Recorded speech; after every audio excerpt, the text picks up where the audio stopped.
All right, now that we got the frame leveled, we'll put the water level here up at the bottom of the rim joist. And so there it is.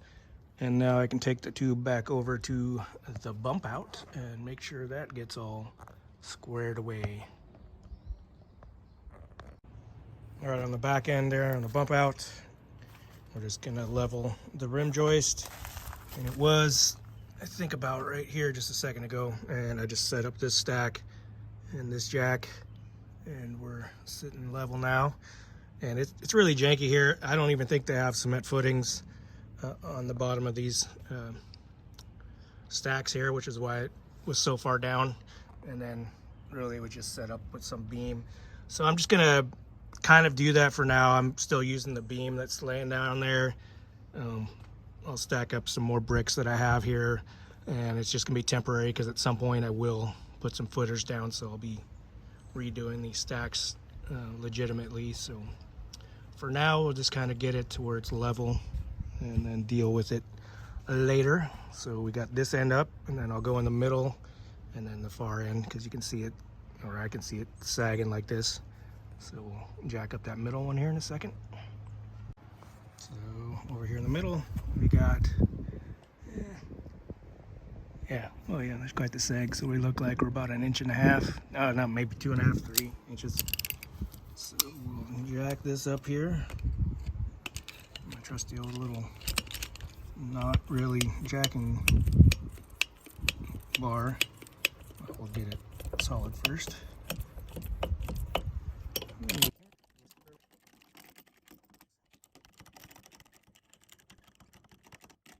No compress, but yeah, so we got that side. Now we'll move on to the back here. We worked on this one a little bit before I finished leveling the trailer because it was so bad and off. But then when I jacked it up close, then this was going this way and the wall was going this way. Anyway, so now we're only about 3/4 of an inch off here. This one goes faster because I'm just using my car jack, so just burp. Easy money. I might have went too far. We'll see if that water comes back up. We'll lower it a little bit.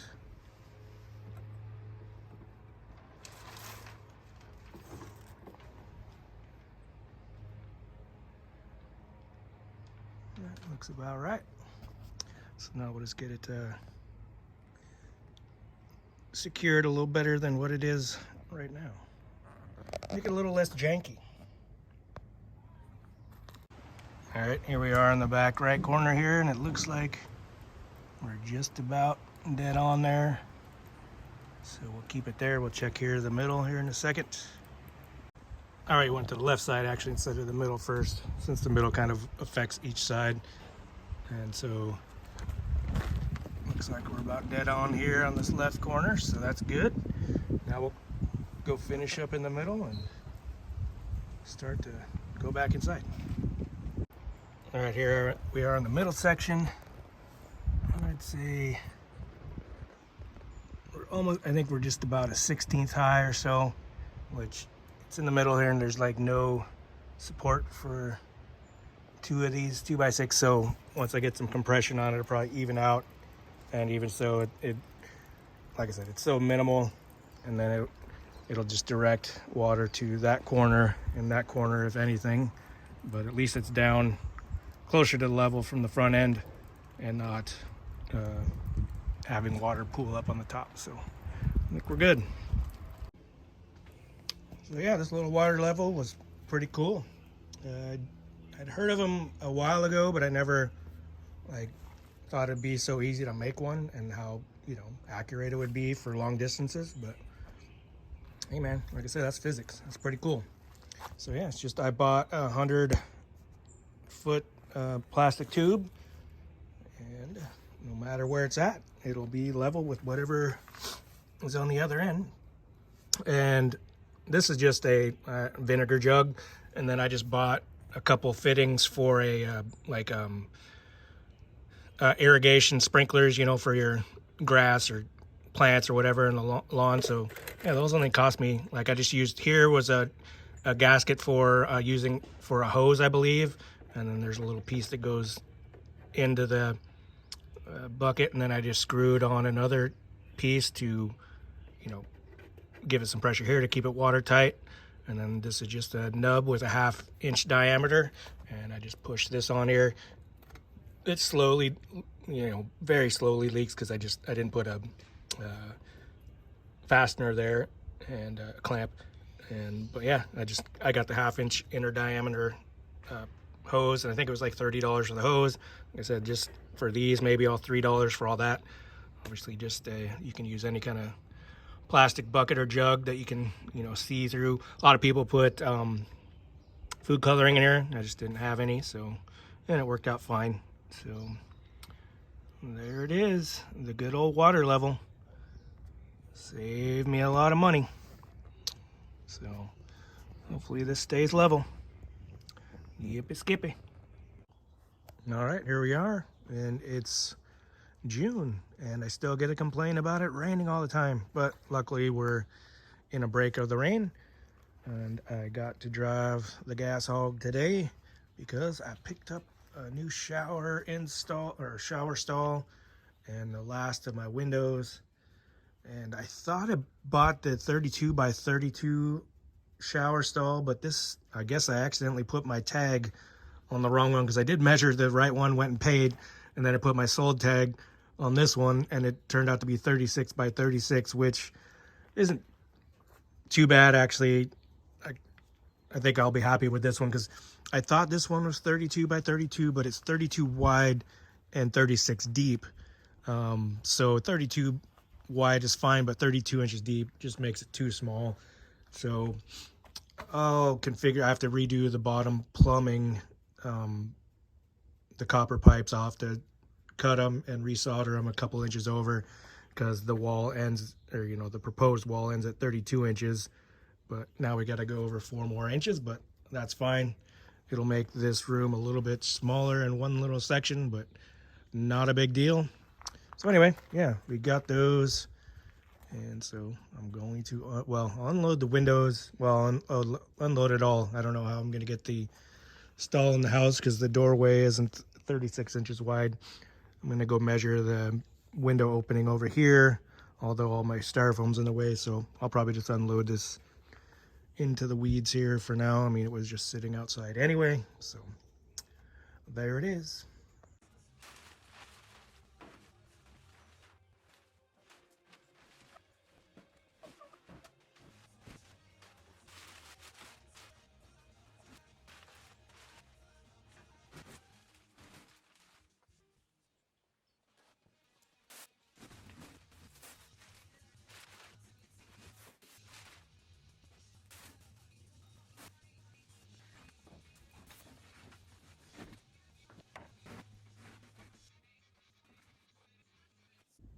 All right, we got her in here, and just give you a quick look at this shower. And it's dirty because the place I bought it at is a outlet place, and so these are all just sitting out in the rain, which is just fine. It'll clean up nice, and it's got that tile look, but just plastic. So, you know, not the best thing ever, but I was going to I was debating doing tile back here and getting the tile ready base, but I paid $225 for this thing, and so the base itself would have been more than that. And it'd be nice to have a shower hooked up in here, because I will do tile on the main master bath. But for now, we'll just use this makeshift one. Like I said, 32 wide was the stock one, and 36 deep. But this one, like I said, I thought I bought the 32 by 32 and thinking that the old one was 32 by 32, and then found out it was 36 deep. So I just put my sold sticker on the wrong one, but it turns out to be better, because I'd rather make my wall a little bit wider than having to squeeze in a little cubby shower. So anyway, that's what we got. So got that bad boy in here. All right, so over here we're just going back up to the front section of the home here, where I had cut one of the 2x4s in that wall too short, about an inch, so we just had to replace it and then secure it. And if we see here in a second, yeah, I screwed in the wrong 2x4 that was already secured, so now we get to go next to it and secure the right one. But yeah, and then I forgot to cut out our frame in where the window was going to go on this section. So yeah, so we're going to take care of that now and just cut out what was there so we can put a header in and a lower beam for the window to get nailed to. So yeah, wasn't a bad proposition to take care of, so we took care of that. I still got to put a little 1/2 inch piece of plywood in between the two header boards there, but we'll get that done next time I'm working on it.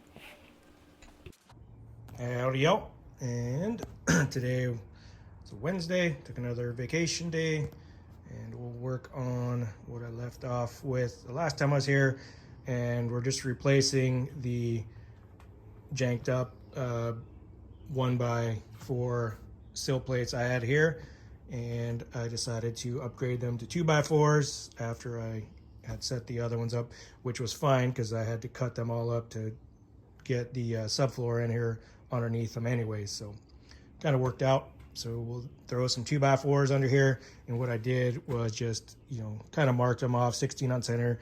I do have these 2x4s anchored up here, so they stay straight with the top wall, although the ones under the windowsill kind of easy to move back and forth because they're so short, and I don't have these ones connected, so I just kind of measured off. I took off one and it's like, okay, that's the one that I start with, and I'll just go 16 on center marking, and then they hopefully match up with the 2x4 above them. We'll find out here pretty soon.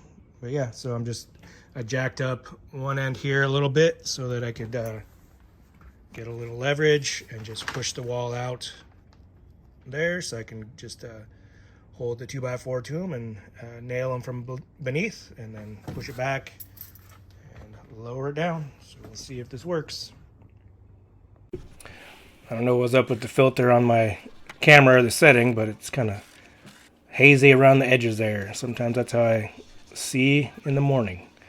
But anyway, we're trying to secure this piece of wood, but oh wait, it wasn't secured at the top. Whoops. But no biggie, just unplugged that light, didn't break it, so no harm, no foul. Right there, I was just spraying some vinegar on some mold on the 2x4s. I kind of do that all around the house because a lot of those boards got moldy during the winter time, and vinegar kills mold to the spores, unlike bleach that just kills the surface of mold. But so anyway, but yeah, just jacking the wall up, pulling it out, and making sure everything's level, and screwing that first section of the wall down where it needs to be. But this back section still needed to get situated, so just working on that. And yeah, this little process wasn't too hard, and a little tedious, but yeah, it wasn't too complicated, and I think I did a fairly good job. After I got done with all of it, there was a couple boards that were just a little bit leaning one way or the other, left or right, just a tad, but I don't think it'll affect anything too much when I'm trying to put up the siding and whatnot. But yeah, there you go.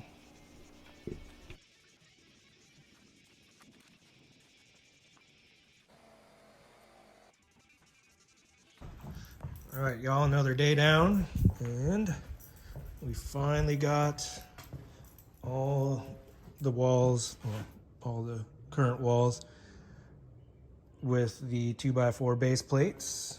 I need to cut one more 2x4 and sister it in here, I guess, just so there's a 16 on center in this section here, so it's not too wide, and it will help reinforce the metal beam there. Yeah, we got this all leveled up, or at least, these straight up and down. I think the wall might be off kilter a little bit more space here than I was hoping, but we're going to put a 2x4 cap on there, just kind of like this one. And I didn't finish up the back here at the wall. I'll do that when I strengthen this one up, level it out, and put the truss on top. But over here we got these ones in, and yeah, this one too didn't finish the. I mean, I think I need. Oh, what's this? Sawdust. I think I need to make one more. I'll nail this one in, top and bottom, and then I'll just nail one to the end of it to get it all the way to the outer edge there. Got these all straightened up as well. A little tighter on these two meetings. Again, we'll put the 2x4 cap there. And when you see this mold here, I've been spraying it with vinegar. It'll kill it. So, I mean, it'll still look like it's there, but it'll be dead. So, yeah, just been spraying that when I can. And then I just threw this door frame in here just to make sure it was going to fit. And it actually didn't. I had to hammer this over a little bit to make sure it fits. And I need the door to open from this end back here. So it's on this side. So I will end up actually using this on the back door. And I'm going to have it just swing out, which is good because I want it to swing out that way. So it'll work out. So now I just have to find a good front door. And I like this door that I got for here, but it'll work well as a back door. So that's good. But yeah, I got these all in, straightened everything up. And then we went back here and we saw a deer. But yeah, it was just order of operations. I will show you what I did later in the next video, but I think it was just putting up those back walls, but that'll be the next video. So for now, just check out this cool deer that was eating all my trees. Take care, y'all.